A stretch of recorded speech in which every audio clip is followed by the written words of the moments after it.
थोडे शांतता ठेवा.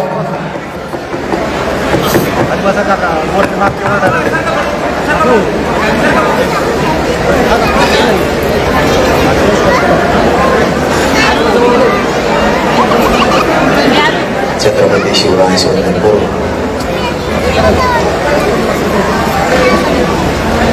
होम आणि परिसरातील जमलेल्या माझ्या तमाम मराठा बांधवांना माझा मानाचा देश.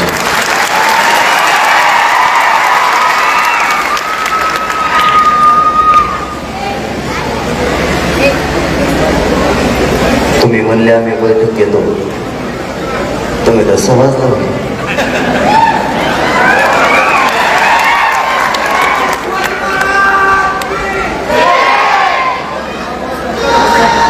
आपला मराठा आरक्षणाचा लढा हा अंतिम टप्प्यात आला होता, परंतु काही विघ्न संतोषी लोकांना थोडासा तो पुढे ढकलला. तुम्ही व्यासपीठावरती गप्पाच नाही, सगळे खरे होते.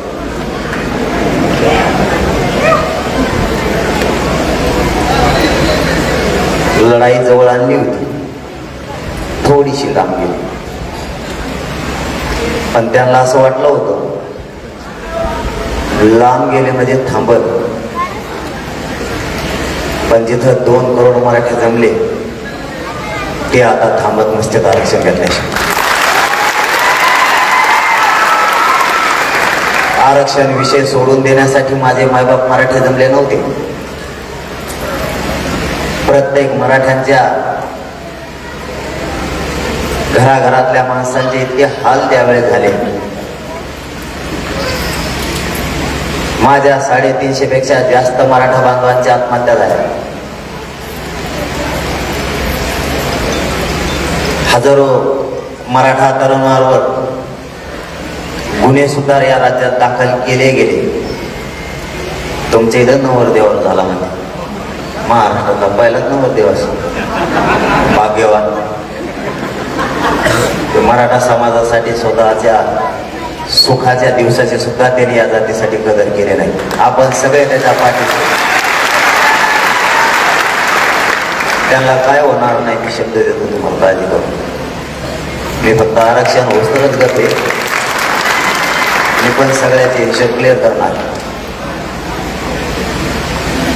आता विषय आरक्षणाचा अंतिम टप्प्यात आला. फक्त सगळ्या सोयऱ्यांची अंमलबजावणी राहिली. अधिसूचना सरकारनं काढली. 2000 आणि 2001च्या कायद्यात दुरुस्ती करून 2012च्या कायद्यानुसार मराठ्यांना ओबीसीतून सगळ्या सोयऱ्यांची अंमलबजावणी करून द्यायची. एखादी जात किंवा एखादा समूह ज्या कायद्यानुसार ओबीसी आरक्षणात गेला आणि त्या कायद्याची जर दुरुस्ती करायची असली तर अधिसूचनेशिवाय पर्याय नाही. आपण मुंबईला गेलो त्यावेळेस विधानसभा सुरू नव्हती, त्यामुळं कायदा दुरुस्त करत असताना त्याला अधिसूचने काढावी लागली. आवाज क्लिअर येतो का? सरकारनं अधिसूचना काढली, 15 दिवसात हरकती मागितल्या. आता त्याला 1 महिना झाला, आणखीन हरकती ते वाचित. किती दिवस वाचित आहेत त्यांनाच माहीत, पण या 15 दिवसाच्या काळात त्यांनी एक गेम केला. मराठा समाजाला 10% आरक्षण द्यायचं त्यांनी ठरवलं, जी मराठा समाजाची मागणीच नाही. मी तुम्हाला एक प्रश्न विचारतो. काल देवेंद्र फडणवीस म्हणाले की मराठा समाज दिलेल्या 10% आरक्षणामुळे खुश आहे. तुम्ही खुश आहेत का? गेला असं त्यांना ऐकाय, कारण मी घर सोडलं की ते माझ्या मागच असतात काय बोलतो बाबा.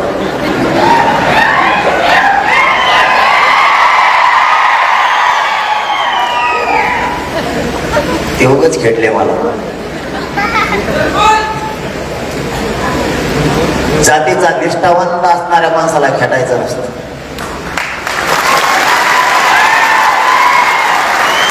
जो फुटतो, जो मॅनेज होतो त्याला खेटायचं असतं. कारण ते आंदोलन असो किंवा एखादा सोहळा असो, ज्याने स्वार्थासाठी उभा केला तो फुटत असतो. माझं कुटुंब बाजूला सारून या समाजाला मायबाप मानलं तर मी मॅनेज होण्यासाठी नाही मानलं आणि मराठा समाजाचे प्रचार करण्यासाठी नाही. मी माझं पूर्ण उभं आयुष्य समाजासाठी दिलं. त्यामुळे मी त्यांना मॅनेज होत नाही, फुटत गेलं. मधल्या काळात अधिसूचना काढल्याच्या नंतर 15 दिवसात सरकारने एक डाव साधला. मराठा समाजाला 10% आरक्षण देण्याचा घाट घातला, जी मराठ्यांची मागणीच नाही. पण आपण तेही घ्यायला तयार आहे. हो, मी या भूमनगरीतून जाहीरपणानं सरकारला सांगतो, ते 10% आरक्षण आम्ही घ्यायला तयार आहे. ते फक्त 200-250 लोकांसाठी आणि ते तिघांनीच मागणी केलेली. बाकीच्या करोडो मराठ्यांना ते लागत नाही. पण 250 जणांसाठी आम्ही घ्यायला तयार आहे. पण जी जात किंवा जो समूह ओबीसी आरक्षणात जायचा असतो किंवा घालायचा असतो, समाविष्ट करायचा असतो, त्यावेळेस ती जात किंवा तो समूह मागाससिद्ध असावा लागतो. मुख्यमंत्र्यांनी या अधिवेशनात जाहीरपणानं सांगितलं, मराठा समाज हा सामाजिक आणि शैक्षणिक दृष्ट्या मागास. जी जात मागास सिद्ध असती ती जात ओबीसी आरक्षणात घालावी लागते. तुम्ही 10% आरक्षण मराठ्यांना दिलं, पण 50%च्या वर आणि 50%च्या वर ओबीसीचा प्रवर्गच नाही. मग ते दिलं कसं? जर एखादी जात मागास सिद्ध झाली तर ती ओबीसी आरक्षणात घालावी लागते. तुम्ही 50%च्या वर ते आरक्षण वेगळा प्रवर्ग करून दिलंच कसं? तुम्ही मराठ्यांना 27%च्या आत घ्यावं. तुम्ही सगळ्यांनी मोदी साहेबांकडे जावं आणि ती कॅब ताबडतोब 105वी घटना दुरुस्ती करून ती कॅब वाढवा. असं नाही का जमत? आता नुसतं मराठ्यांना 10% आरक्षण दिलं. तुम्हाला वेळ आहे, थोडा सविस्तर सांगत जरा.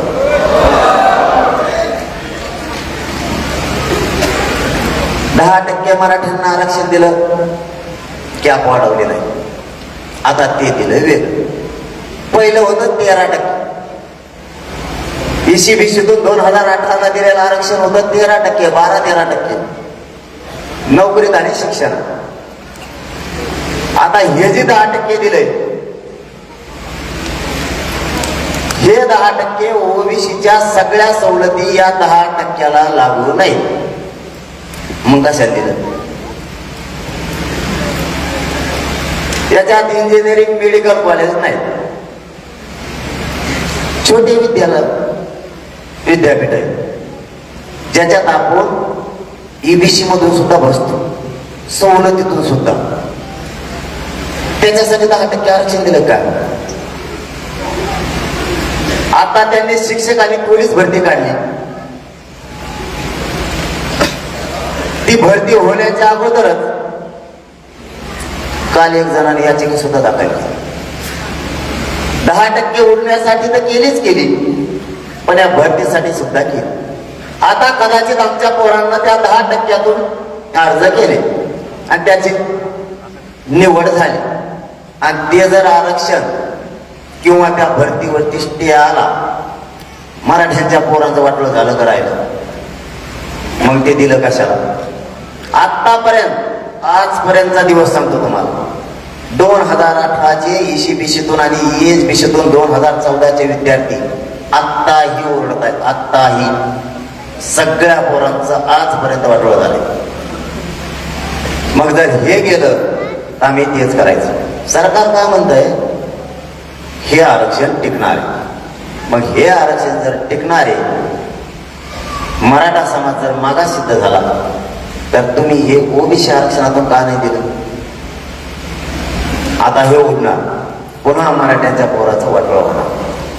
त्यापेक्षा मराठा आणि कुणबी एकच आहे. सगळ्या सोयऱ्यांची अंमलबजावणी करायला हरकत काय? जर कुणबी बरोबर मराठ्यांचे रोटीबिटी व्यवहार होते, याचा अर्थ मराठा कुणबी एकच आहे. त्याच वेळेस यांचा रोटीबिटी व्यवहार होतोय. तुम्हाला सिद्ध करायचं होतं मराठा आणि कुणबी एक आहे का? तर आहे. कारण 57 लाख मराठ्यांच्या नोंदी आतापर्यंत सापडल्या, त्या 63 लाख कालपर्यंत झाल्या. मग मराठा आणि कुणबी एक एक हे सिद्ध करण्यासाठी किती पुरावे पाहिजेत तुम्हाला? आता त्यांचा असा अंदाज होता, त्यांचा अंदाज जरा वेगळा होता. हे 10% आरक्षण दिलं, मी हो म्हणून, आणि मी काय मराठ्यांना फसवू शकत नाही. तुम्ही माझी मान जरी कापून नेली ना तरी मी मराठ्यांना नाही फसवू. यांनी एक असा अंदाजा जोडला होता, लागला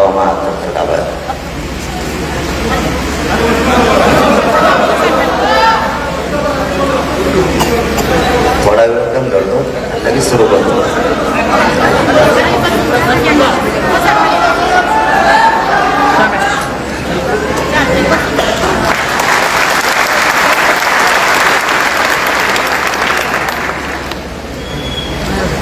सरकारची अशी तयारी होती की हे 10% स्वीकारे, आणि मी 10% स्वीकारत नाही. त्याचं कारण असं आहे, त्यांचं म्हणणं होतं हा जर म्हणला 10% घ्यायचं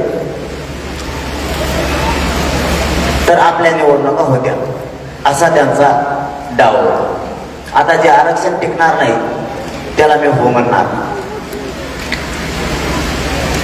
मग सरकारने डाव आखला, त्याला एकतर सांगा घ्यायचं, नाहीतर त्याला गुंतवून टाका. आणि ही आतली खबर मला 22 तारखेलाच कळाली. मला हे 22 तारखेलाच कळालं. त्याच्या 2-3 उदाहरणं सुद्धा तुम्हाला देतो.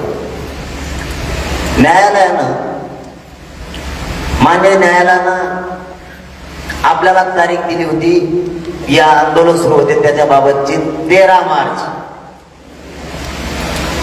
गृहमंत्र्यांनी देवेंद्र फडणवीस साहेबांनी 22 तारखेला अर्ज केला. ऍडव्होकेट जनरल सराफ साहेब उभा केले आणि तारीख 23 करून घेतली एका रात्रीत. आता सरकारचा नियम असा, एखादी याचिका जर करायची असली आणि तुम्हाला जर एखाद्या मॅटरमध्ये हस्तक्षेप करायचा असला तर तुम्ही सरकार म्हणून स्वतः उभा राहायचं असतं. दुसऱ्या साधारण माणसाच्या याचिकेत तुम्हाला तुमचा अर्ज सरकारचा करता येत नाही. तरीही सदावर्तीच्या याचिकेत त्यांनी सरकारनं अर्ज केला ऍडव्होकेट जनरल, आणि त्या रात्री ती तारीख बदलली. कारण 24 तारखेला आपले होते राज्यभर रास्तारोको. मान्य न्यायालय आपल्याकडून झालं, यांनी किती डाव केले तरी पण, आणि त्यांनी सांगितलं शांततेत रास्तारोको करायला तुमचा अधिकार कोणी हिसकावून घेऊ शकत नाही. 24 तारखेला या राज्यात शांततेत आंदोलन सुरू झाली. तरीही दुसऱ्या दिवशी सकाळी देवेंद्र फडणवीस साहेबांनी सगळ्या पोरांवरती गुन्हे दाखल करायला लावले. एक डाव पहिला. दुसरा डाव 13 मार्चची तारीख त्यांनी 22 फेब्रुवारीवर आली. आणि इतकं होऊनही ह्यो जर 10%ला हा म्हणणार नसता तर त्यांनी एक 36 आमदारांची बैठक घेतली. त्यातली एक बैठक महाबळेश्वरला झालेली आणि दुसरी बैठक त्यांनी 36 आमदारांची घेतली आणि त्यांना सरळ सांगितलं, तुम्ही मोठे पक्षामुळे हे बंद करणार, हे एक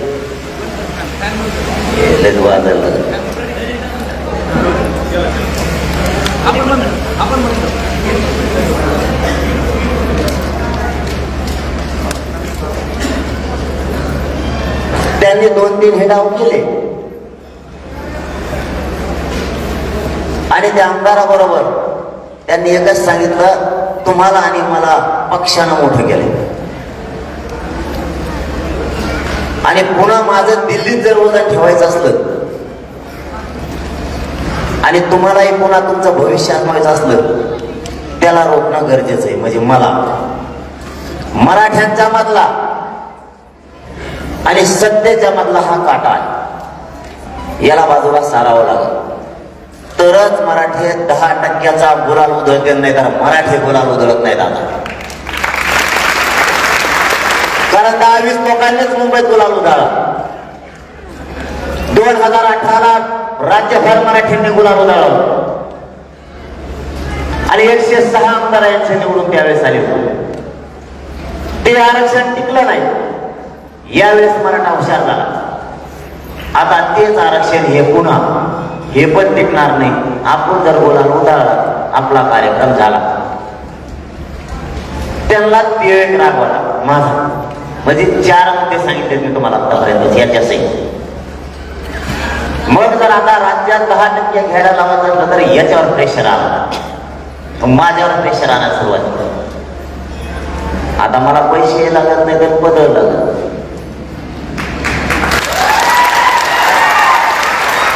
मग म्हणजे आता दुसरं काम करा, त्याला गुंतवा. आणि मग माझ्यासाठी मला ज्या दिवशी माहीत झालं त्या दिवशी मी सकाळी बैठक घेऊन लोकांना सांगितलं. कारण माझ्या मायबाप मराठा समाजाला सांगणं माझं गरजेचं होतं. मी सांगितलं, मी जातो आता त्याच्या दारात. इकडं तिकडं तरी कशाला, तो यात किती दम येते बघतो, नाही तर मायात किती दम येते. आलो म्हणलं मुंबईला. कशाला तर आपलं तसंच असतं, पांडासारख्याच भांडणं असते. धडक धडक असं काय, मग तू इकडं नाही ते तिकडं भासणं ठोकायचे नाही. नुसतं मी भासणं ठोकण्यासाठी पैदा झालेला नाही, माझ्या गोरगरिबांना न्याय देण्यासाठी. त्याने अंदाज वगैरे केला. मी नुसता व्यासपीठावर उठलो. 5-6 किलोमीटर लाईन होती, पिढ्याचे बांधव होते आमचे सगळे. आणि लोक बी 60-70 हजार होते. 15 मिनिटात मी जर येवल्या पोत गेला असतो ना, त्या यारपाट्याच्या 90,000 गाडी झाली असती. 90,000 गाडी माझ्या पाठीला नुसती येवल्यापर्यंत. यांनी अंदाज वर केला, आता सगळे वेगळेच लोक येणार आहेत आणि मुंबईत काही होऊ शकत नाही. मला 12 किलोमीटरवर जाऊस तरच इतक्या गाड्या लावल्या. चौकून नुसते पोलिसच दिसायचे, कोणत्या बांधव हालताच आहे ना, कोणालाच फोन करतो. पण मी काम करताना चतुर आणि चाणक्यानं करतो, चांगल्या बुद्धीनं करतो. कारण त्या दिवशी होती रात्र आणि माता मावल्या होत्या 7,000. माणसं 25,000 होतं, पण माता मावल्या 7,000 होत्या. जर तिथं काही चकमक झाली असती आणि देवेंद्र फडणवीसला नेमकं तेच करायचं, आणि जर तिथं काही चकमक झाली असती, पूर्ण राज्यात दंगल लागली असती, हे राज्य बेचैन झालं असतं आणि मला ते होऊ द्यायचं नव्हतं. मी वय केलं, तेव्हा म्हणला सागर बंगल्याच्या दारा उघडे ठेवतो. म्हणलं मग बरं झालं, दार उघडे ठेवतो म्हणल्यावर स्वागत करतो म्हणे. सागर बंगला हा शासकीय, कोणी पण तिथं येऊ शकतो. आणि मला 12 किलोमीटर जाऊस तरच दरवाजे बंद केले, सगळे पोलिसच लावले. आणि त्या पोलिसांना दोष देऊन मी का उपयोग नाही म्हणतो, ते वरून काढ्यात त्यांना नावीला त्याला काम करावं लागतं. म्हणून त्या पुण्याला सुद्धा यांना दोष देऊ नका, त्याच्याच मागं लागायचं. पूर्वी काय होतं तुम्हाला माहिती आहे का? पूर्वी जर एखादं लेकरू जन्मलं ना, 5व्या दिवशी त्याचं नाव ठेवते आणि आता त्याच्या कानात बोलती, कानात किती नाव ठेवते. सध्या ती देवेंद्र पुणे झाली, त्याच्या भूमिकेत नुसते पोलिसांच्या कानात किती, हे करा ते करा, हे करा ते करा. सध्या अशा भूमिकेत येतो की त्याचे पोटाचे नळ सुद्धा फुगलेत मराठा दोषाने. पुढे नळ फुगलेत त्याच्या पोटात. इतका मराठा द्वेष त्याचा ठासून भरलेला आहे. आतापर्यंत त्यांचा द्वेष दिसत नव्हता. त्याचं कारण सुद्धा तुम्हाला सांगतो. मी आरोप करायचा म्हणून करत नसतो. 6 महिन्यात देवेंद्र फडणवीस साहेबांवरती एक शब्द सुद्धा बोललेला नाही. पण ज्यावेळेस त्याने आपल्यावर दाव टाकायचा प्रयत्न केला ना, मग आपल्याला सुट्टीच नसते. मग तो कुणी व्यस्त छगन भुजबळ कसा गप्प बसला साध्या. तेव्हा म्हणतो बरं झालं वाटला तिकडे गेला येवा, आता चढून दे तिकडं तुमचं. माया मागा लागलं होतं म्हणला हे बरं झालं तिकडं गुतलं लपलं आता हे सगळं. ते मोकळा झाला असताना सण झोपतोय 2 दिवसात. तरी आज काहीतरी म्हणलं म्हणून पत्रकार म्हणतो, म्हणलेत मला तो कोणतरी तो का रे बाबा काही म्हणला ना सगळे सोडून दे ना, तो आहेच मागा लागल. मग मी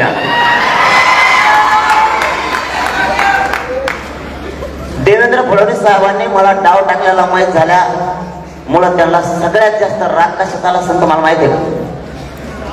याला इतक्या डिटेल मध्ये माहीत झालं कसं? म्हणजे त्याने लोक कोणाच्या फोडलेत मै हे आजूबाजूच्या कपाळ बसलेलं लई टक्कर असते ती याचं नाही टेन्शन आहे मला. हे पटकून कोणाचे होते नाही याचा भरोसाच नाही. पण मी असा नमुना माझ्या जर डोक्यात आला नाही फुटले त्याला डायरेक्ट वळलाच पडत खाली तिकडं. मराठ्याच्या विरोधात जरा जवळ बसून देत नाही. मग आता देवेंद्र फडणवीस साहेबांना एवढं डोकं पाहिजे, एवढी मोठी सत्ता झाली ते इतके फोडाफोडी करते. मला बी कोणीतरी त्याच्या लेकराचं, त्या अधिकाऱ्याच्या लेकराचं, त्या मंत्र्यांच्या, त्या आमदाराच्या, तिथल्या असणाऱ्या शिपायाच्या, तिथल्या असणाऱ्या कर्मचाऱ्यांच्या, तिथल्या असणाऱ्या अधिकाऱ्याच्या, कोणाचं तरी लेकरांचं मी इकडं जीव माझा तळ हातावर घेऊन आमरण उपोषण करतोय. त्याला बी काहीतरी वाटत असं ना आपल्या लेकरासाठी लढतोय. मग तो बी मला सांगतो ना सगळे तो येतात का? तुला वाटतं असेल माझ्या समोर बसलेले हे सगळे मपलेच आहेत, पण त्याच्या बी जिव्हारी काहीतरी शब्द लागले असतील ना तिथं. मी फक्त नाव नाही सांगत तो माझं, कारण तो बी लय मोठा आहे. कारण यांनी सांगितले मला नाव मग कोण तुम्हाला तिकडं सांगत येत. मग त्याने सांगितलं का तुपले लोक मला हे सांगत येत. मी सांगतो तुपले कोणते लोक आहेत, कोणते फायदे आपल्या दोघांचे. तुम्ही पैशावर फोडीतात आमचे लोक बहुतेक म्हणतो बरं का मी. नाही तुम्ही लगेच माझे पैसे दिले कारण लागायचं यांच्यात माग. तर तुमचे लोक माझ्या इमानदारीमुळे फुटत आहेत. मला हे माहीत झालं आणि त्यांना सगळ्यात जास्त फडणवीस साहेबाला ती चिड तयार झाली. आपल्यात कोणी बोलून दाखविण्यापेक्षा त्याने काय केलं, एका रात्रीतच लगेच ठरवून टाकलं याची चौकशी करा. मै सकाळी विधानसभा अध्यक्षांनी लगेच मंजुरी बंद दिली. एका सेकंदात देवेंद्र फडणवीस साहेब उठले. एका सेकंदात लगेच म्हणले हिला अंमलबजावणी, यासाठीला अंमलबजावणी. आता मला सांगा मी असं काय वाईट करतोय? गोरगरीब मराठ्यांचे पोरं मोठे व्हावे, राज्यापासून केंद्रापर्यंत ते अधिकारी बनावे.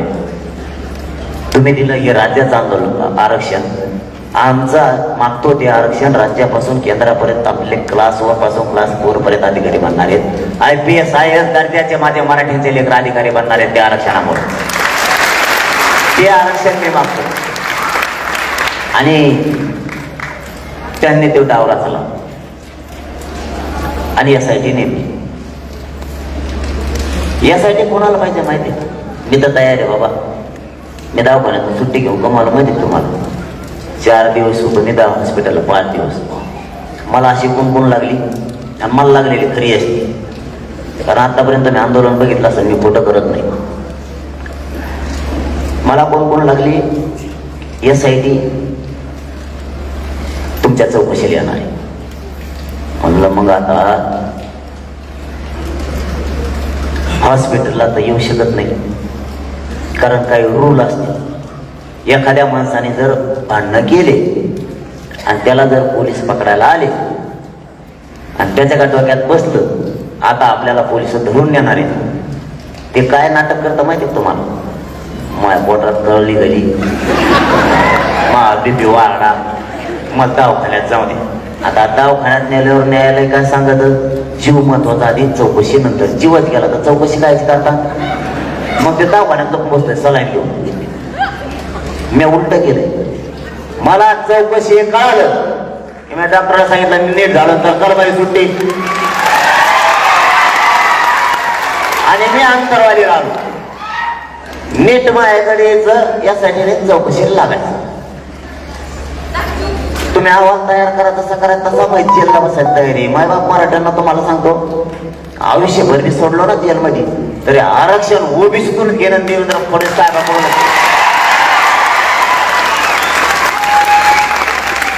सुट्टी नाही, मी जेलमध्ये मोर्चा काढत असतो आतल्या आत. मी आतले सगळे कैदी माझ्या बाजूने करीत, भाषण देऊन. मग आतमध्ये जर मराठ्यांचा असला, मुस्लिमांचा असला, धनगर बांधवांचा असला, वंजारी बांधवांचा असला, 12 बलुतेदारांचा जरी असला, हे सगळे मये ते येवल्याचे छगन भुजबळचे सोडून सगळे मपले. मी आताच मोर्चा काढे ना, अजून सुद्धा मी मागू शकतो सगळ्या स्वारीच्या अंमलबजावणी. सुट्टी नाही. तुम्ही किती नाटक केले तरी. आणि बाहेरच्या मराठ्या तुम्हाला सोडतील का? मला जर फडणवीस साहेब तुम्ही जेलमध्ये टाकला ना, तुम्हाला भावनिक लाट काय असती कळत. मराठी राजकीय करिअरचा तुमचा सुपडा साफ करून टाकणार होणार नाही. आता आम्ही आमच्या लेकराच्या भविष्यासाठी पेटलेलो आहे. आता तुम्हाला याला जोडून एक मुद्दा सांगतो. आणखी मी सांगितलं ध्यानात आलं पण तुमचे 2-3 जण हो म्हणले, बाकीच्या ऐकायला आलं. असं करू नका बरं का, तुम्हाला आरक्षण भेटलंय मग जरा एक कोण राहण सगळे. मला माईक सुद्धा धरता येणार सला नाही घेऊ. हे बघा सला आणला दोन लगेच पळतोय. तरी बी मी आणला म्हणूनच हप्त्यात मला ते मध्ये गेलंय झेडपट. याला काही होतं नाही, 7-8 दिवसात नीट बी होतं, बरं शिया बी देतं. मध्ये म्हणले शिया देऊन माय बापा मी तुम्हाला चिचवतो, मी काय चूक केली. मग आपल्या आई बहिणीचे डोके फुटले, तिचे रक्त चिंदाड्या झाल्या, चिळकांड्या उडाल्या, तिच्या छाताडावर पाय ठेवून तिचं हात मोडले, तिचे पाय मोडले, तिच्या पाठीत बोटात आत्ताही गोळ्या. तवाने दिसते तुम्हाला आई बहीण. आज एक शब्द बोललो तर किती लागलं तुम्हाला? ही आई नव्हती का तुमची? राज्याचं पालकत्व तुम्ही स्वीकारलंय ना. राज्याचे सरकार म्हणून मायबाप तुम्ही एक. तुम्हाला त्या आई बहिणीचं डोकं फुटल्यात दिसलं नाही? 34 टाके पडले एकेला. आणखीन काय मावल्यांना शेतात सुद्धा जात नाहीत, गुडघ्यात गोळ्या शिरलेल्या. तवाने दिसले तुम्हाला? आज एक शब्द बोललो तर तुम्हाला एवढं लागलं. आमची आई होती ती तुमची आई नव्हती का? तुमच्या आईला बोलल्यावर मात्र तुमची अस्मिता जागी होती. आणि आमच्या आईचे पाय सुद्धा मोडले, जिला 1.5 महिना उत्थान आलं. लीलावतीचे हॉस्पिटलचे पोरं आपले 2.5 महिने होते, तरी काही 13 गोळ्या तशाच राहिल्यात. आणि तेव्हा नाही तुम्हाला आई दिसली? एका 9 वर्षाच्या पोरीच्या पायात गोळी शिरली तर 3 लिटर पाणी तिच्या पायातून निघलं. तेव्हा तुम्हाला तुमची लेकीसारखी ती लेख नाही वाटली का? आज आम्ही एक शब्द बोललो तर तुमच्या इतकं जिव्हारी लागलं. आणि आमच्या आई बहिणीला तुम्ही इटाने सुद्धा मारलं, तेव्हा काय नाही वाटलं तुम्हाला? आणि मी 4 शब्द बोललो तर त्याच्यातला फरक सुद्धा तुम्हाला सांगतो. मराठ्यांच्या आमदाराला आणि मंत्र्याला आपण 3 महिन्यापासून सांगतो, तुम्ही सगळ्या सोयऱ्याच्या कायद्याच्या बाजूनं अधिवेशनात बोला. एक सुद्धा बोलला नाही, एकही. आणि त्या दिवशी मी नुसतं पक्षाला आणि नेत्याला बोललो, अख्खे मराठ्यांचे आमदार आणि मंत्री एकूण झाले. आमच्या नेत्याला बोलला, आमच्या पक्षाला बोलला. तो हा पक्ष आहे का जात आहे? पक्षाचा नेता तो आहे का तो जात आहे? तुला का तो पक्षाच्या नेत्यानं आणि तुझ्या पक्षानं केनाडातून मतदान आणलं होतं काय निवडून आणायला? मराठ्यांनी मतदान करून तुला मोठं केलं नाही का? मग जर तू मराठ्यांच्या जीवाला मोठा झाला तर तू आज मराठ्यांच्या बाजूला बोलायला पाहिजे होता. तोही नेत्यांबद्दल अस्मिता जागी झाली, तुझ्या जातीबद्दल सुद्धा तुझी अस्मिता जागी व्हायला पाहिजे होती. तू का म्हणला नाही? तू आमदार मंत्री मराठ्यांच्या मताच्या जीवावर तू मोठा झालाय. तू म्हणायला पाहिजे होतं 3.5 महिने झाले सगळे सोयऱ्याची अधिसूचना तुम्ही काढली. तुमच्या नेत्याला म्हणायला पाहिजे होतं हिची अंमलबजावणी करा. जर जरांगे पाटील काय बोलले तर आम्ही त्यांच्या कानात धरून, मी सुद्धा कानात धरून माझ्या जर चूक केली तर. तुम्ही का बोलत नाही आपल्या पोरांच्या बाजूनं? तुम्ही नेत्याच्या बाजूला भाषण ठोकायला लागले. आणि काही मंत्री आमदार तर मागणीच करायला लागले याला अटक करा. म्हणलं या ना मग मी कोण नाही म्हणतो, मला अटक करायचं म्हणलं की माझ्या 80,000 पोरं वांडरवल देऊन बसते.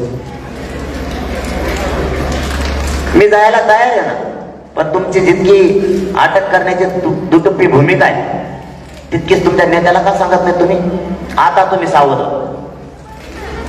आपण ज्यांना मोठं केलं ना, मग ते कोणत्या पक्षाचं असू दे, एक बी आपल्या बाजूने बोलणार नाही, एक सुद्धा, ना विरोधी पक्षाचा ना सत्ताधाऱ्याचा. आणि जीवावर निवडून आले आपले, मग आपल्या पोरांच्या बाजूने कोण बोलणार आता तरी सावध व्हा. तुमचे पोरं मोठे करण्यासाठी ते लढले नाहीत. कालचा विषय तुमच्या डोळ्यासमोर आहे. त्याचे पोरं मोठे करण्यासाठी तो लढलाय. त्याचे पोरं मोठे कसे होणार? ते मंत्री झाल्यावर. मंत्री कोणा जीवावर व्हायचं? आपल्या. आणि बोलायचा कोणाकडून? नेत्यांकडून. आणि आपल्या पोरांकडून कोण बोलायचं? मी बोलतोय तर मला अटक करा म्हणते, मी बोलतो तर मला एकट्याला उघडं पाडायला निघाले. सगळे आमदार एकीकडून झाले, मग मराठी बी एकीकडून झाले. आता गप्प पडले. आता त्यांनी 7वा डाव टाकलाय. तुम्हाला 6 सांगितलं, ध्यानात आहेत का? विचारू का त्यातले 2-3 मग?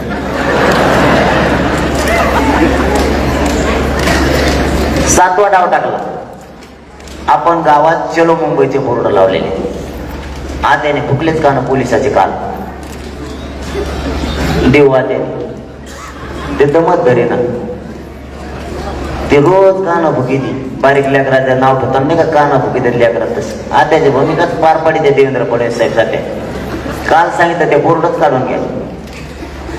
काय करतात बरं चलो मुंबईचे बोर्ड? त्याच्यावर काय दगड लिहिलेलं आहे?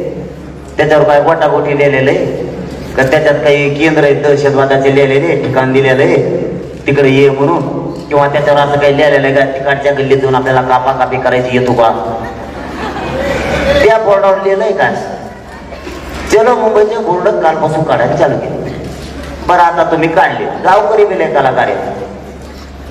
ए बुळबुळ बसायला उठायचं, आरक्षण पाहिजे तुम्हाला.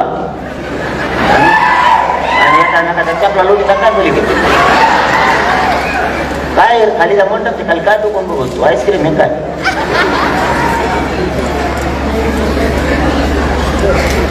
मग आता आरक्षणाचं तुला एकट्या दिलंच नाही. बोर्ड काढायला चालू केले कालपासून. आता बोर्ड काय करतील? गावकरी इतके कलाकार आहेत, गावकऱ्यांसहित आम्ही आतलं त्याला तुम्ही काढा. आता आलं का पोलिसावर परत?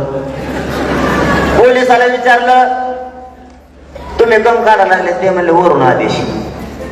त्याच्या वरच्याला विचारलं, ते म्हणतो वरच्याला. कमिशनर साहेबाला विचारलं, ते म्हणले वरून. मग आणखीन वर गेलो तर आम्ही बी थोडं ते थेट आतेपाशी आलो. म्हणलं आत्याने सांगितलंय. आत्यानेच काना फुकले सगळ्या पोलीस. जाऊ जाऊ म्हणलं आता मग काय काढतो? आता घ्या काढून. आता काढले, कालपासून काढणं सुरू आहे. ते काही नाही ते दोन काढी भितडीला उलट तोंड करून ठेवते. ते बी काय संघ येत नाहीत बोर्डा. आता तुमच्या सभा सुरू होत्या. तुम्ही बोर्ड कुठं लावणार आहे? आमच्या गावात. समजा उदाहरणार्थ चलो धाराशिव, चलो भूम, जाहीर सभा, चलो बार्शी असं टाकतात ना. आता बोर्ड कुठं लावतात? आमच्या गावात. मग आपण आता पोलीस बांधवाला फोन करायचा, हे काढून घ्या.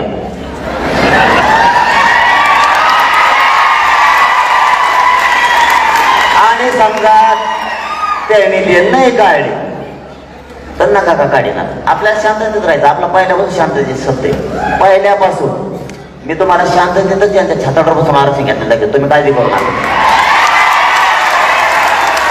फक्त माझं शरीर मला उपोषणात साथ द्यायला हो. आता जास्त त्रास व्हायला मला. रोज सकाळ संध्याकाळ मला सलाईन घ्यावं लागतात, नाही तर चालतच नाही. माझं शरीरानं फक्त साथ द्यावा मला. तुम्हाला आरक्षण मिळत तर यांचे किती बी पठ्ठे किती भारी भारी यांना उत्तपातच होतं. फक्त माझ्या शरीरानं मला साथ दिली पाहिजे आणखीन एक 8-15 दिवस तरी. कारण माझं शरीर मला आता सध्या कसलीच साथ देत नाही. समजा यांनी नाही काढले, नका काढून देऊ. ते पॉम्पलेट पुढे लावणार आहेत आपल्या पिताना. चलो पुढं तरी म्हणायचे, नाही तर चिन्ह येते त्यांची निवडणुकीचे पॉम्पलेट पुढे लावणार आहे आपल्या बेताडाला फाडायचे नाही बरं का ते. ज्या पोलीस बांधवांनी पहिले आपल्या बोर्ड काढले होते त्यांना बोलून घ्यायचं, त्यांना म्हणजे एवढं या माया बेताडचा आता काढा, नाही तर मग एक काम करा, आमचं ह्या पॉम्पलेटवर ज्याचा फोटो आहे त्याच्यावर गुन्हा दाखल करायचा आम्हाला. आपल्यावर गुन्हा दाखल केला की नाही त्यांनी बोर्ड लावला म्हणून, मग आमच्या बेताडाला ज्याचा फोटो आहे त्याच्यावर गुन्हा दाखल करायचा. कायदा सगळ्याला सारखा, आणि त्याच्यावर जर त्याचा फोटो असला तर पुनरुत्त करू नका, आदेरच केशी करायचं सगळ्या.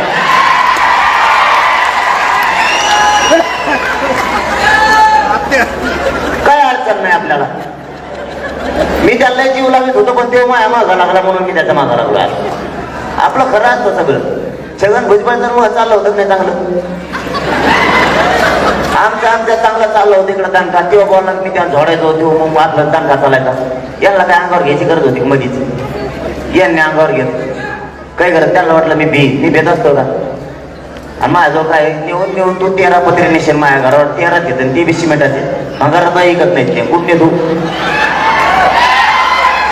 माया माग काय शोधी देत. माया माग कोणी, माया माग कोणी, आणि माया माग कोणी असतं तर मी दवाखान्यातून त्या व्यक्तीची मागचा दरवाजा उघडीला असता, म्हणलं असतं पळ आता दुसऱ्या राज्यात, तिथे नाट टाकून तुला गुच्छील. मला माहिती आहे मामा कोण नाही गेली, 1 रुपया नाही त्याच्यात, एकाचा बी.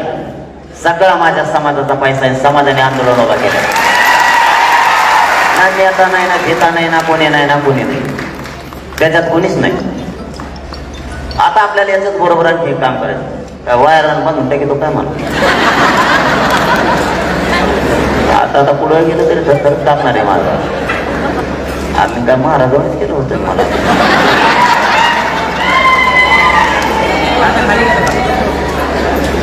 बोल म्हणा रातभर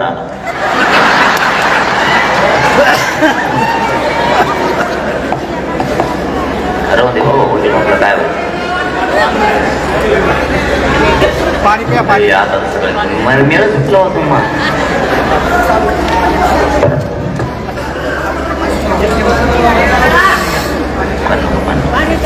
याला वाढी तो पुढं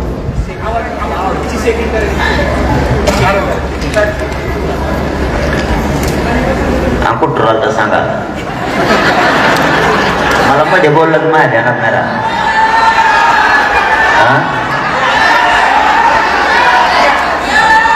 आत्याकडे आलतो. पण विषय काय होता.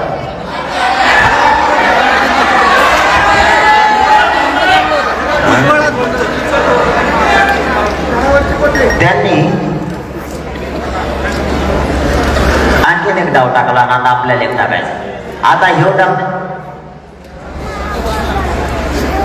9 वाजले करायचे.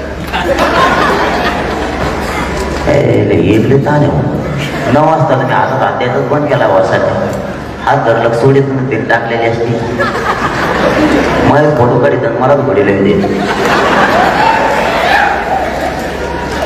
तुम्ही एकच काम करा माय बाबा, माझं वाईट नका वाटत देऊ. आपल्या लेकराला आयुष्याचं आरक्षण दारूपासून लांबचं आपली जातच सुधारली म्हणून समजा. फक्त व्यसनापासून लांब जातो. आता त्यांनी इतके डावं टाकले सगळे मोडले आपण. आता त्यांचा शेवटचा डाव आपल्यावर गुन्हे दाखल करणे आणि आपल्याला घाबरवणे.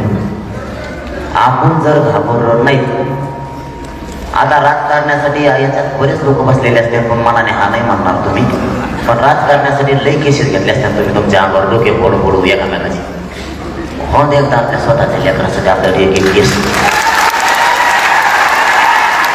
नाही हटायचा. आता मागं त्यांचा शेवटचा डाव आहे आता केशी करून यांना घाबरणे. आणि केशी करून जर घाबरिलं तर हे मराठी थांबतील आणि नेमकं आता तेच होऊ द्यायचं नाही. शेवटचा डाव आहे त्यांचा आहे. आता काय सुरू केलंय, मागचे 4-4 महिन्याचे असणारे साखळी उपोषण करते, रास्ता रोको करणारे यांना उचलायला लागले. देवेंद्र फडणवीस साहेबांचे एक देण्यात आहे ना, त्याच्यामुळे मराठी घाबरायले नाही. मला मजबूत फळी तयार व्हायला मजबूत. ते पोरं असं म्हणाले मला येऊन आम्ही आद्यात नव्हतो मध्यात नव्हतो ना, मग नावानं त्याच्यात जाऊ द्या, आता जे व्हायचं असेल ते होईन, आता होऊ द्या काय होईल. म्हणजे नसलेले मजबूत फळी तयार करून दिले मला. आता आपल्याला आपल्या लेकरासाठी आपल्याला उग्र जाळपोळ करायचं नाही, पण एक एक केस घ्यायला लागतो. आणि तुम्हाला आता याचा पुढचं सांगतो. एखादा पोरग जर तुमच्या गावातल्या पोलीस बांधवांनी नेलं, त्यांचा दोष नाही बरं का. आता लेकराचं नाव ठेवता कानाफुकी, तसे ती कानाफुकी वरून, यांचा दोष नाही, ती कानाफुकी वरून उचल. हे बिचारे पळत रात्र उचल म्हणलं. मग आजकामध्ये एक पीस सहकारी नेले हो आजूबाजूची पहिले मायापासून सुरुवात झाली.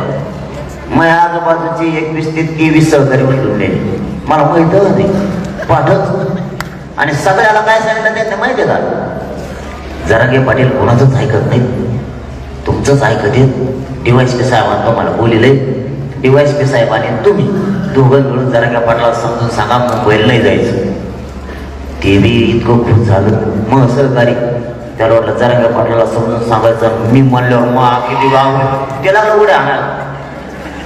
त्याला वाटलं मग इज्जतच वाढली. आता पोलीस आले.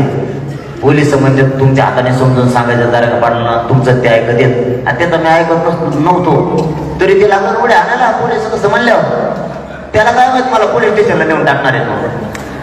आज त्या रस्त्यात गाडी आली, पैठण फाट्यावर गाडी फेटावून पडलं पडी.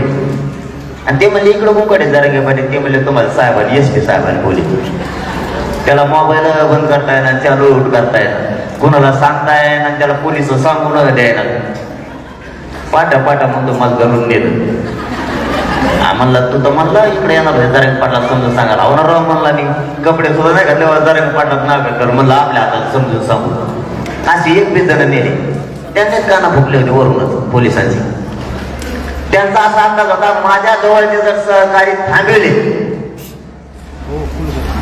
तर ह्यो गार पडत, आणि ह्यो थंड पडला आपला डाव सक्सेस झाला. पण मी एका फोन नाही केला, ते 21 जण धरून नेलं. म्हणलं उतरून जाऊन तिकडे. आपण आपलं ध्येय विचलित होऊच द्यायचं नाही. आता आपलं ध्येय जातीसाठी ठेवायचं. 21 जण मध्ये बसले काय होत. आणि मी इकडून असं ताठरपणानं म्हणलो बसून ती कवर त्यांना. त्याने संध्याकाळीच मागे राहून घातले. ते म्हणले याच्यावर काहीच परिणाम व्हाय नाही. आणि ते घरात होता आमच्यातला एक असा नमुना होता. तेव्हा म्हणला ह्या बाकीचे लोक 21 जण आणलेत का तुम्ही, यातल्या 20 जणांकडे गाड्या, माझ्याकडे गाडी नाही, मोटरसायकल नाही, मला तेच घरी नेऊन सोडा. त्या पोलीस बांधव वाटलं म्हणत असं दाटून आत्ता मग सगळे गेले तरी हे बी मुद्दाम गेले. त्याच्यावर 4 व्हीलर होती बरं का, तरी ते तिथं झोपून राहिले त्या वाट्यावर. पोलिस म्हणले जाऊ द्यावं याला, टाका गाडीत घेऊन जाऊ दे. येताना 50 रुपयाची भेळ सुद्धा फोन आला होता त्यांच्या मध्ये. आमच्या धरून नाही ते बंद केले त्यांनी आता, कारण आमच्यावर काही परिणाम होत नाही. कारण फक्त एवढंच सांगायचं मला तुम्हाला याच्यातून, आम्ही जातीशी निष्ठावान येतो, मध्ये जायला येत नाहीत. आणि कशाला निष्ठा नाही विकत आम्ही कोणीच. आता कोणीच निष्ठा विकायला तयार नाही. कारण या मायबाप समाजावरती इतकी माया आहे आपली की या मायबाप समाजासाठी मी माझं कुटुंब सुद्धा बाजूला सारलंय, पण समाजासाठी मी माझा जीव बी अर्पण केला. आता द्यायला सुद्धा मी तयार. आता आपल्याला त्यांनी आपले बोर्ड काढले. बोर्डा पिसतो तर नव्हता, नेऊन द्या काढून. पॉम्पलेट चिट केले त्यांना काढायला लावायचं. आता उद्यापासून एक काम करायचं तुम्ही. आता तुमच्या दाराला एक झेरॉक्स एवढं कागद आणायचा. झेरॉक्स कळत तुम्हाला, ते तरी बरं आहे, त्यांना नाही कळत. त्या झेरॉक्सवर लिहायचं मी मतदार आहे. 1 मराठा लाख मराठा लिहा किंवा 1 मराठा कोटी मराठा लिहा. आणि सगळ्यात खाली मोठ्या अक्षरात लिहायचं माझ्या दारात एकाही पुढाऱ्याने यायचं नाही.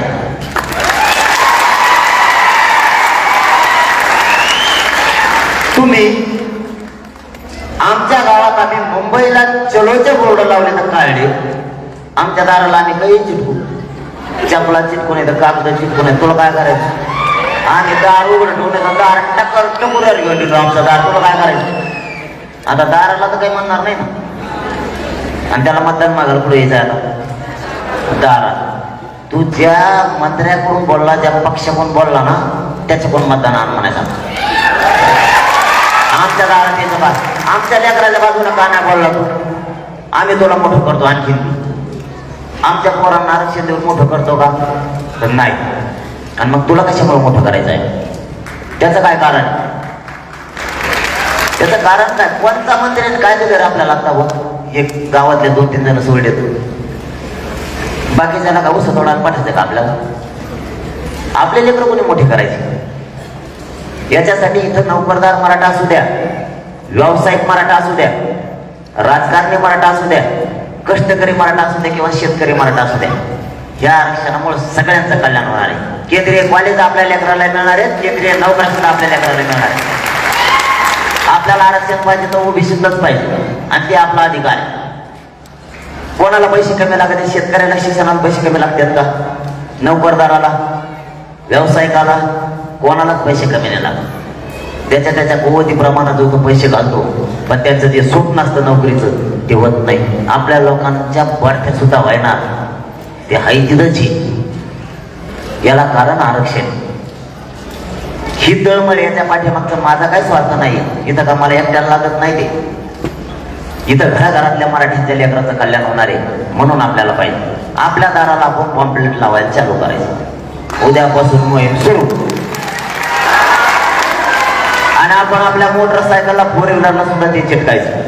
उंगडं जायचं असलं संगच. एखादा मंत्री जर म्हणला आमदार फिरदार मै गाडी बंद पडली, मला मोटरसायकलवर न्यायचा हे तो नाही तर ढकलून द्यायचं त्याला मागचं शिटा.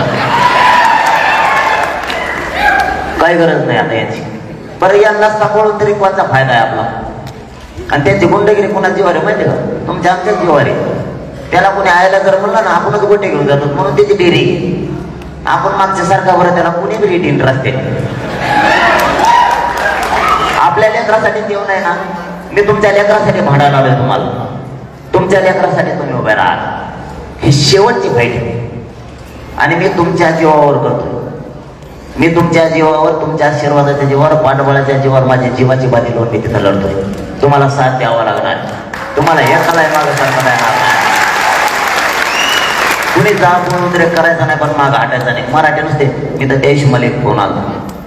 ते म्हणले तुम्हाला अटक कर, कसं काय करावं, काय करावं. म्हटलं मला जर अटक केला ना 200 किलोमीटर पुढं लोक झोपलेले राहते त्याच्या गाडी पुढे. उचल लोक कवर उठले.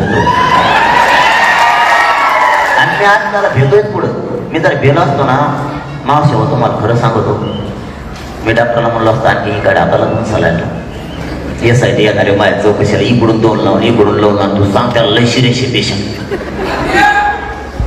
मी डायरेक्ट डॉक्टरला म्हणलं मी नीट झालोय, मला अंतरवाली जायचं यासाठी चौकशी येणारे माय. कारण माझ्या चौकशीत बरेच मंत्री होती नारे. ते म्हणतात माया मला कोण आहे? सगळ्यात जास्त मंत्र्याचेच फोन आलेले आहेत मला. आणि मी धडाधड नाव सांगत असतो. मी लय नमुने बाजी. मला काय गुंता नाही. मी फक्त माझ्या जातीसाठी आहे, तुमच्यासाठी नाही. मी जर तुम्हाला धोका द्यायचा असता तर मी इतके दिवस लढलो ना तो 6-6 महिने. माझं गाव शेतकरी आहे. गावाचं पुरं वाटलो होईल असं 6-7 महिने लढलं तर आम्ही 1 इंचही मागं सरकार तयार. 6 महिने झाले. कोणाचे गहू काढायचे, कोणाला मेळ लागाना. काल काढायचे होते कैला, परदेशी पाऊस पडला त्याचा गहू सगळा भिजून गेला. सगळ्याचा कार्यक्रम झाला. कोणाचा उलटा सुलटा असा, कुणाचा कसा. आम्ही हटत नाही. मला तुमच्याशी नाही गद्दारी करायची. मला जर तुमच्याशी गद्दारी करायची असते ना मी दोघांच्या मध्ये खुर्ची राहिली असते. आज नाही दोघांच्या मध्ये कळत आहे तुम्हाला? मुख्यमंत्र्याचं आणि उपमुख्यमंत्र्याचं नाही. मी त्या खुर्चीला लात मारतोय माझ्या मराठ्यासाठी. नाही गरज. मी जर 10% मान्य करतोय म्हणजे ते असं नाही आता उलट माझ्यावर 10% लादायचा हा मनाला लावायचा मला.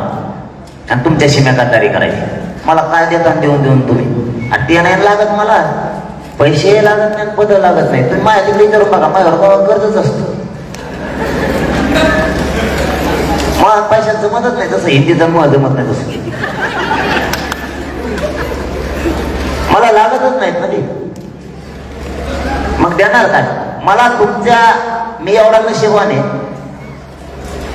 की मला माझ्या कुटुंबाची, माझ्या मायबापाची या समाजानं कधीच आठवण दिली नाही. एवढी माझ्यावर या समाजानं माया आहे. मला काय कमी आहे? मी खूप नशीब घेऊन आलोय. असं थोड्या लोकांनी नशीब लागतं इतकं मायाचं, इतकं समाजानं साथ देण्याचं. मला याच्यापेक्षा कोणतं पद मोठं पाहिजे? हेच माझ्या आयुष्यासाठी सगळ्यात मोठं पद आहे तुम्ही. आणि तिथंच सरकारनं हात टेकले. हे आता फुटत नाही, काही केलं तरी हे फुटत नाही आता. म्हणून सरकारनं हे माझं डावळ रचायला सुरुवात केली. मी कुठंच येत नाही. मी अंतरवालीत थांबलो निघालो आता इकडं लोकांना. त्या दिवशी फोन त्या दिवशी चाललो, कोणत्या दिवशी होती, पण त्यांनी मला जर अटक केलं त्या देशातली भावनिक लाट पहिली असत की सगळा राजकीय सोपडा साफ होणार यांचा मराठी पुरा मी जितका जाईल तितकं त्यांचं वाटोळ होणार. मी बाहेर राहिलो तरी कमी होईल आणि माझ्याजवळ काहीच नाही, कोणीच सापडू शकत नाही. आता देवेंद्र फडणवीस साहेब काल काय म्हणतात माहिती का तुम्हाला? TV9 ला त्यांनी त्या TV9 एक मुलाखत दिली. आणखी 10-15 मिनिटं आहेत का तुम्हाला? का गडबड झाली? बोलू काय मग? रातभर बोला मग करा कार्यक्रम.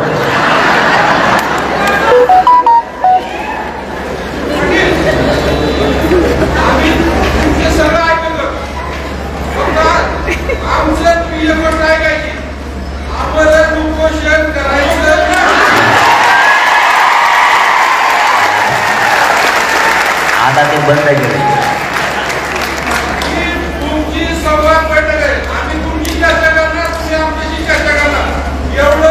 नाही होणार आता, नाही आता उपोषणला मला बसताच येणार. आता काय करणार आहे? आता एवढा हात दाबून धरला तरी थरथर कापवतो. कशाला करील मी आता?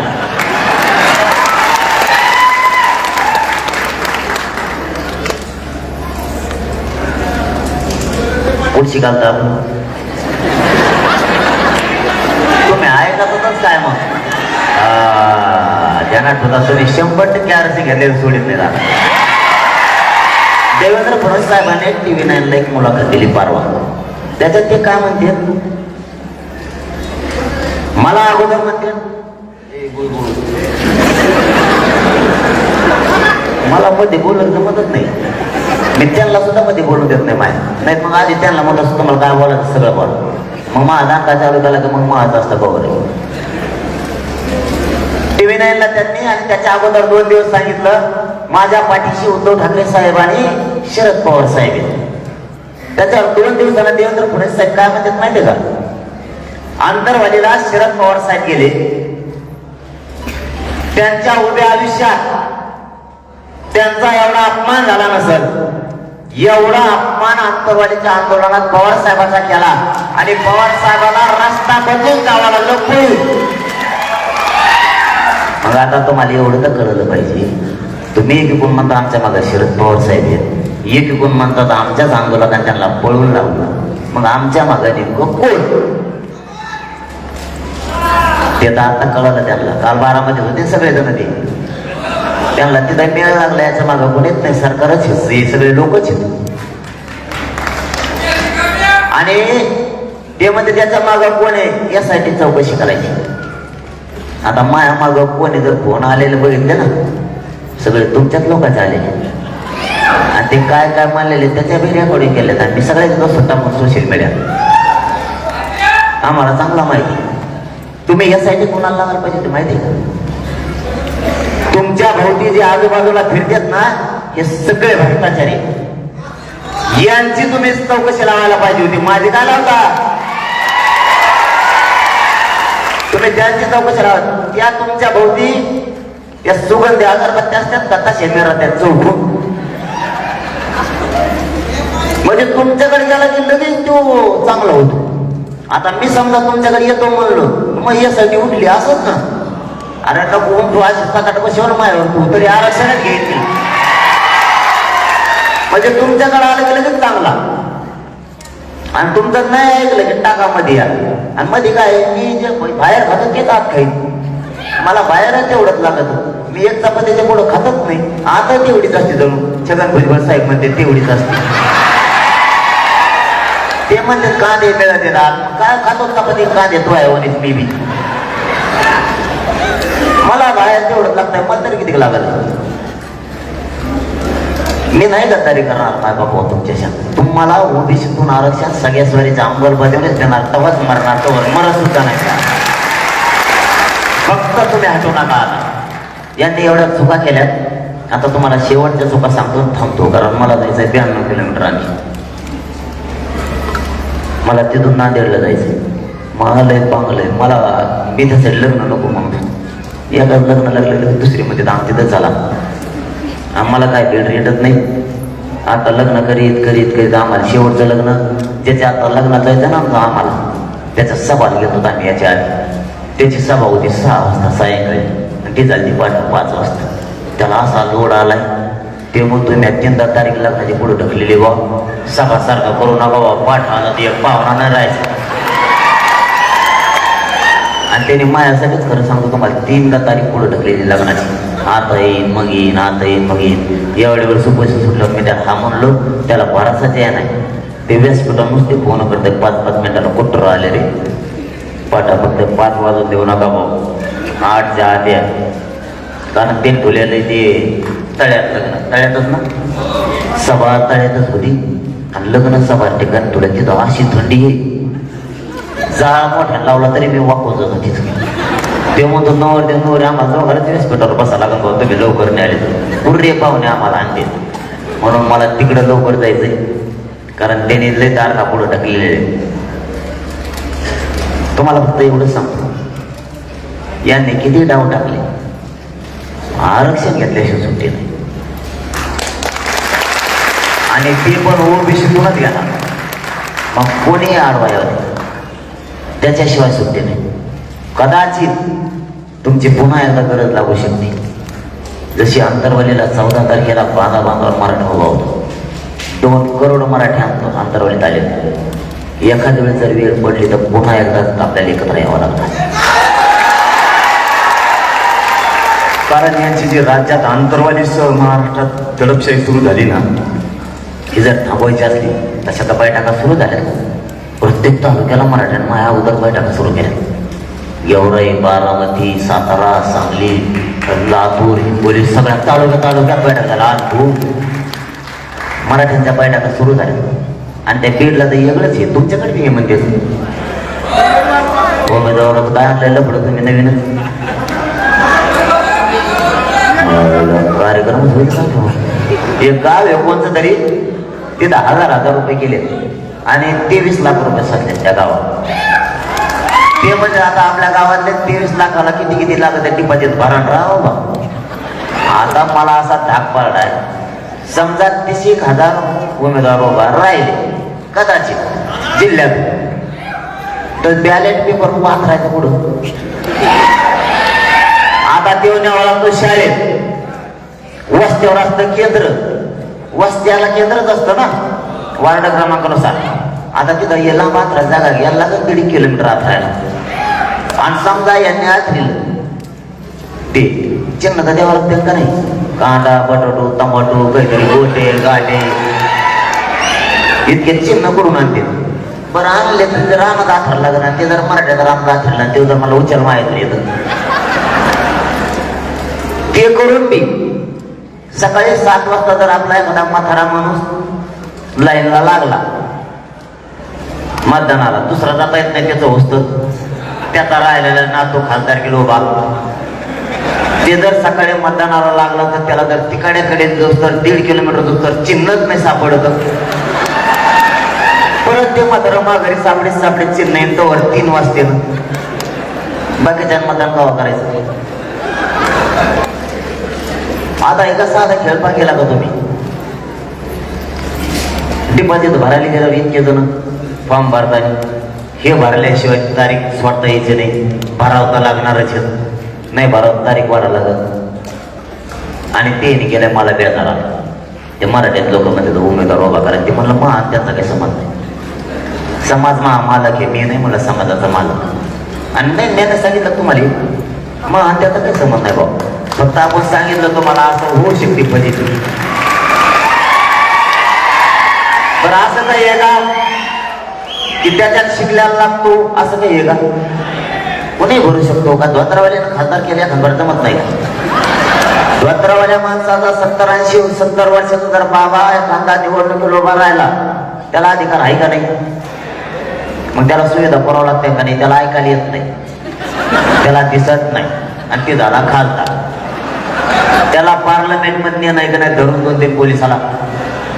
ते जर म्हणला मला बाथरूम सापडानं उघडून तिथं द्यावं लागत का नाही, मग ते काय सोपी गोष्ट आहे का? ती जर म्हणला मला एसटी वाचून देत नाही बसून ती द्यावं लागत का नाही? आणि मग अशा समजा आपण एक तुम्ही मी नाही बरं का, तुम्ही अशा 5-25 खासदार माता मावल्या 5-25 म्हातारे माणसं जरी केले, मेलं ना सरकार यांना येडे काढू घालू. आता हे लय पांगायचं मागे दिसतो खेळ. आता ते केलं मला बेजार. आता एक कसं आहे म्हणलं मला नाही वाटत आपलं वेगळंच आहे त्याचं वेगळंच आहे. ते म्हणतात नाही नाही असं होऊच शकत नाही, तुमच्या शब्दाच्या पुढं ते नाहीत तुम्ही त्यांच्या शब्दाच्या पुढं नाहीत. म्हणलं मग मी फॉर्म भर म्हणलो का? आणि मग काय अधिकार नाही का भरायचा? कोणी भरू शकतो असं काही एका शेळ्या मागच्याने फॉर्म भरू नये, शेतात काम करतो जे नाव थांबतो त्याने भरू नये, जो रिक्षा चालितो त्याने भरू नये, असं काही आहे का? काही काही पोरत मध्ये मी राज्यात आपल्या बापांना विचारतात पहिले ऐकणारे फॉर्म भरणार. आता काय करायचं त्याचं? इथं कोणी काय करा कोणाचं? एक जण राहणार म्हणला काल गावात चर्चा चालू होती, तुझा तुला फॉर्म भरणार आहे तुम्ही खासदार केला, आणि तेवढं विषय लागला. तेव्हा म्हणला मी काय कमी का? मग मी भरेन, मला सोयाबीन पेपर भरेन. आणि अशी जर तरा मराठ्यात सुरू झाली तर मराठ्यात येतं कोणी नदी लागू नये. आणि ही जर तरा सुरू झाली रिशील जर मराठी लागले तर मला वाटतं 70-80 हजारात पुढे ते मराठ्याचेच फॉर्म जाते का काय घेऊन. केरळचे शेळे एक असते पण फॉर्म भरीत असते. सरकारने शहाणपणाची भूमिका आणखीन घ्यावं, माझं प्रामाणिक म्हणणं आहे. त्यानं तुम्ही आम्हाला केशी करून फुटाणे करून काय होणार? आणि विशेष करून देवेंद्र फडणवीस साहेबांना माझी विनंती आहे, तुम्ही शहाणे व्हा. तुम्ही आमची सगळ्या सोयरीची अंमलबजावणी द्या. तुम्ही सांगितलं होतं महाराष्ट्रातले सगळे गुन्हे मागे घेऊन ते घ्या, हैदराबादचं गॅजेट घ्या, बॉम्बे गव्हर्नमेंटचा गॅजेट घ्या, सातारा संस्थांचा तुम्ही गॅजेट घ्या, आणि शिंदे समितीला 1 वर्षाची मुदत वाढते. आणि ज्या 57 लाख नोंदी मिळाल्या त्यांच्या परिवाराचे जे प्रमाणपत्र थांबले ते प्रमाणपत्र दाबत होते. आम्हाला द्या, आम्हाला राजकारणाचं काही देणं घेणं नाही, आम्हाला फक्त आमचे पोरं मोठे करायचे, तुमचं राजकारण जळू. आणि देवेंद्र फडणवीस साहेब तुम्हाला या भूमनगरीतून सांगतो,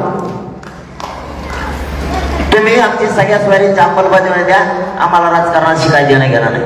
हेच मराठ्या तुम्हाला डोक्यावर घेऊन पुन्हा नसते. फक्त आम्हाला आमच्या मराठ्याच्या पोरं मोठे करायचं, आम्हाला तुमच्या राजकारणाचं काही देणं घेणं नाही. पण तुम्ही नाही दिलं, तुम्ही जेलला टाकायचे डावर असले आणि काही डावर असले. काल एक फडणवीस साहेब डावर असला होता, काही माता मावल्या माझ्याकडे रुमाल घालून पाठवलं होतं भाजपचे. फायदा काय झाला त्याचा माहिती आहे का मला? त्या मायाकडे आल्यामुळे माया राज्यातल्या सगळ्या माता मावल्या एक झाल्या त्यांच्यामुळे. ये वर मध्ये तू आता मी दुसऱ्या मध्ये येत तिथं म्हणजे हे मला माणसं तयार करून द्यायला लागले. पोरं गुंतविले, दुसरे पोरं माझ्यासाठी पोहोच तयार झाले.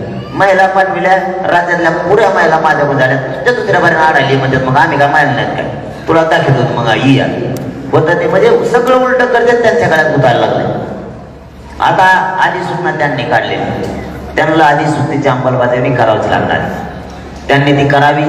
या भूमनगरीतून मी या संवाद बैठकीच्या माध्यमातून त्यांना सांगतो, तुम्ही अंमलबजावणी द्या, आम्हाला राजकारणाचं काही देणं घेणं नाही. भाजप, काँग्रेस, शिवसेना, राष्ट्रवादी काही आम्हाला देणं घेणं नाही. आम्हाला फक्त आमचे लेकरं गोरगरीब मराठ्यांचे मोठे करायचे. आणि तुम्हाला जाता जाता शब्द देतो, माझं काही स्वप्न नाही या गोरगरीब मराठ्यांचे पोरं यांच्या अंगावर आरक्षण देऊन गुलाल टाकायचा, म्हणजे टाकायचा जीव गेला तरी. आणि मी ते घेतल्याशिवाय सोडत नाही म्हणजे नाही. तुम्हाला शब्द आहे माझा, त्यांना काय षडयंत्राचा चित्रच होते. फक्त तुम्ही एकजूट फुटून देऊ नका. आपल्याला आपले लेकरं मोठे करायचे. आणि तुमचा तालुका जिल्हा तुम्ही स्वतःहून पिंजून काढा. 9 तारखेपर्यंत शांत राहा. कोण काय करतोय काय नाही बघा. कोणचा राजकारणी काय करतोय, कोणचा विरोधात बोलतोय, कोणचा आपल्याकडून एक कोण डाव टाकतोय, कोण काय काय करतोय, फार काही लक्ष ठेवा. कारण आपल्याला ते गरजेचं आहे. त्यांना असं वाटलं पाहिजे आपण गेलो मागं सरकलो.